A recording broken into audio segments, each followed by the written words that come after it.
आज हम ज्योतिष के सबसे महत्वपूर्ण भाग ग्रह पर बात करने जा रहे हैं। ग्रह को आमतौर पर प्लैनेट समझा जाता है और ज्योतिष में ये देवता तुल्य माने गए हैं।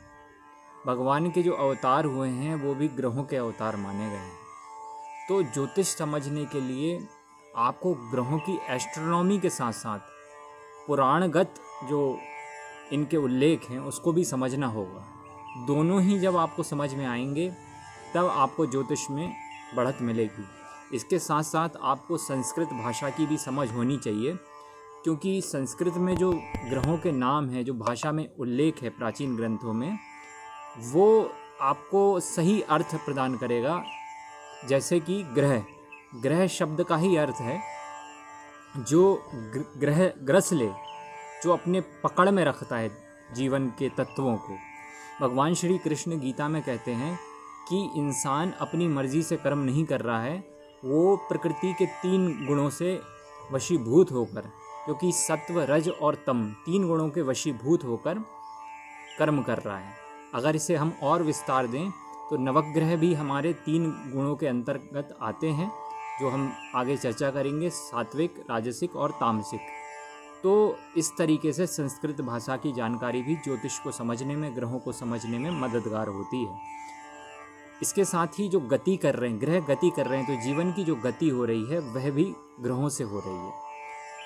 अब एस्ट्रोनॉमी से आप बहुत हद तक बहुत सारी चीज़ें, जैसे कि जो दशाएं होती हैं, हम आगे पढ़ेंगे, जीवन की जो गति होती है और उसमें अलग अलग समय पर अलग अलग घटनाएं घटती हैं, टाइमिंग ऑफ इवेंट्स जिन्हें हम कहते हैं, वो सारी के सारे एस्ट्रोनॉमिकल जो गोचर हो रहे हैं, जिसे ट्रांजिट कहते हैं। जैसे अभी कुंभ राशि में शनि का गोचर चल रहा है इस वक्त, और वृषभ राशि में बृहस्पति विराजमान है। तो इस तरीके से ये जो गतियां हैं ये अलग अलग राशियों में होती रहती हैं, ग्रहों की गति। इस हिसाब से हम टाइमिंग ऑफ इवेंट्स निकालते हैं। ये दशाओं में बहुत महत्वपूर्ण है। तो ये पूरी दशाएं जो हैं वो ग्रहों की गतियों पर आधारित हैं। पर ग्रहों के स्वभाव को समझने में एस्ट्रोनॉमी से ज़्यादा आपको पुराण की जो कथाएं हैं, उसमें उल्लेख हैं, वो मददगार होंगे। एस्ट्रोनॉमी होगी बहुत हद तक। जैसे सूर्य केंद्र में हैं, उसके सब राउंड कर रहे हैं, तो इस तरीके से सूर्य अथॉरिटी हैं। जहाँ सूर्य होंगे वहाँ इंसान रिस्पेक्ट, अथॉरिटी चाहेगा। तो ये एस्ट्रोनॉमिकली आप समझ सकते हैं चीज़ों को। लेकिन इसके साथ साथ सूर्य का एक नाम अर्क है। अर्क का मतलब होता है, संस्कृत में अर्क का मतलब होता है पूजनीय।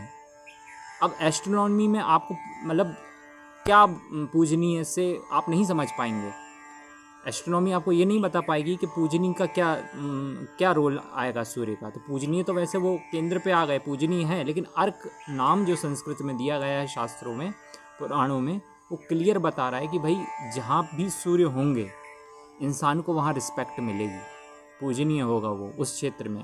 हमने हाउस पढ़े हैं अलग अलग 12 भाव, आप ये देख लीजिए किस भाव में सूर्य है और देखिए इंसान वहाँ रिस्पेक्ट चाहेगा। अगर अच्छे कोई मेलेफिक इफेक्ट नहीं हुए सूर्य पर तो वहाँ रिस्पेक्ट मिलेगी।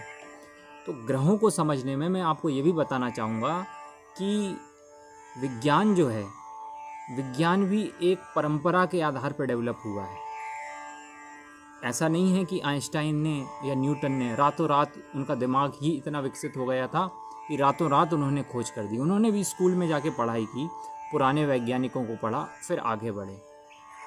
आज जब हम पुराणों की बात करते हैं तो कई बुद्धिजीवी लोग हैं, पुराणों को नहीं समझते, वो सिरे से खारिज करते हैं, वो वेदांत को मानते हैं। लेकिन पुराणों के हवाले से मैं कुछ चीज़ें आपको बताना चाहूँगा। जो पहला अवतार बताया गया नारायण का, वो है मत्स्य अवतार। और जो एग्जिस्टेंस में, जो ह्यूमन ही नहीं, पूरे जगत की उत्पत्ति में जो पहले जीव आए हैं पृथ्वी पर, वो जलीय जीव हैं, वाटर स्पीसीज हैं। तो ये हमें इंडिकेट करता है कि कहीं ना कहीं ऋषियों के जो उनकी जो दृष्टि थी वो बहुत गहरी थी। उन्होंने ध्यानस्थ होके ये सारी कई चीज़ें जानी जो आज हमको हो सकता है इलॉजिकल लगे। जैसे कि उदाहरण के तौर पर मैं आपको बताऊं कि जब विदेशियों ने भारतीय शास्त्रों को ट्रांसलेट करना शुरू किया तो उन्होंने इस चीज़ को एकदम मजाक माना कि यार इतने कोटि जीव जंतु जो उल्लेख था, लाखों योनि, 84 लाख योनि है, तो पहले जब तक आपका माइक्रोस्कोप नहीं डिस्कवर हुआ, इन्वेंशन नहीं हुआ माइक्रोस्कोप का, तब तक ये माना जाता था कि जितने जीव हमें दिख रहे हैं लगभग उतने स्पेसीज हैं, उतने जीव जंतु हैं। लेकिन जब माइक्रोस्कोप आया तो इस बात को मानना पड़ा कि नहीं, जितने उन्होंने मान के रखे थे उससे बहुत ज़्यादा है, यानी कहीं ना कहीं दृष्टि जो थी ऋषियों की वो गहरी थी। तो हमें कई बार अपने बड़ों की बात, उदाहरण के लिए मैथ्स में हम LHS = RHS मानते हैं, ज्योतिष में शुरुआत हमारी वैसे ही होती है कई बातों में। एस्ट्रोनॉमी से अलावा जो हम पुराणों से और शास्त्रों से कई चीज़ लेके चलते हैं वो वैसा ही है जैसे LHS = RHS। सारी चीज़ आप मैथ से, एस्ट्रोनॉमी से जो वो नहीं समझ पाएंगे, वो प्रेडिक्शन आप नहीं कर पाएंगे जो आप पुराणों से, महर्षि पराशर जी की जो बुक है और भी महर्षियों की, ऋषियों की जो किताबें हैं, शास्त्र हैं आचार्यों के, उनसे आप जो जान लेंगे, जो प्रेडिक्शन कर पाएंगे, वो सारे के सारे आप गणित के मोह में ही ना रहिएगा। तो आपको LHS, जैसे हम x लेते थे फिर उसको एक फॉर्मूले में लगाते थे और बाद में जब वो प्रूव हो जाता था तो ज्योतिष LHS = RHS, वैसे ही ज्योतिष की शुरुआत में हम वैसे चलते हैं। और जब हम चार्ट्स पर वो अप्लाई करते हैं जो बताया गया है तो हम पाते हैं कि LHS = RHS है। This is the scientific approach. इसलिए ज्योतिष में एक साइंटिफिक अप्रोच है। आपको शुरू में LHS = X से शुरू आप करते हैं, फिर जब प्रूफ हो जाता है तब जाके ये सब्जेक्ट यूनिवर्सिटी में लॉन्च हो पाया है और इसको एक कोर्ट्स ने लॉजिकल माना है। एक वैज्ञानिक अप्रोच के साथ आगे बढ़ते हैं हम इसमें। तो इसलिए ज्योतिष को आप समझ रहे हैं, तो मैंने जो बातें बताई ग्रहों के बारे में कि आप कैसे आगे बढ़ें, कैसे समझें, आपको कुछ ना कुछ संस्कृत को समझना शुरू करना चाहिए ताकि आप खुद अपने अर्थ से उसको समझ पाएँ। क्योंकि जितना आप मनन करेंगे गहरा, अपने से समझेंगे, उतना आपको समझ में ज़्यादा आएगा। इसके साथ आप पुराणों में पढ़ें। मैं अगले वीडियोस में बताऊंगा कि क्या पढ़ना चाहिए क्या नहीं। तो आज मेरा ये वीडियो है ग्रहों को किस दृष्टि से हमें समझना शुरू करना चाहिए।